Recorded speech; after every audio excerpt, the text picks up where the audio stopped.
Ağdam məscidinə Məkkədən gətirdiyim Quran-ı Kərimi bağışladım. Mən xoşbəxt adamam ki, 4 dəfə Məkkə ziyarətində olmuşam. Bir dəfə rəhmətlik atamla, 3 dəfə isə prezident kimi. Xoşbəxtəm ki, mən ailə üzvlərimlə bərabər müqəddəs Kəbənin içində dualar etmişəm.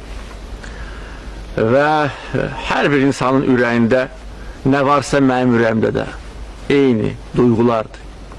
Və etdiyim duaların arasında birinci duam torpaqlarımızın işğaldan azad edilməsi idi.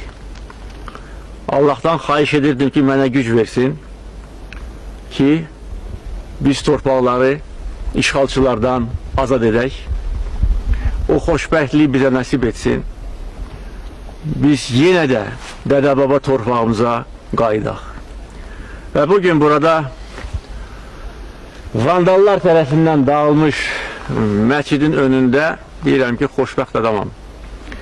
Və bir də Allah'a şükür edirəm ki, mənim dualarımı eşidib, bu gücü mənə verib.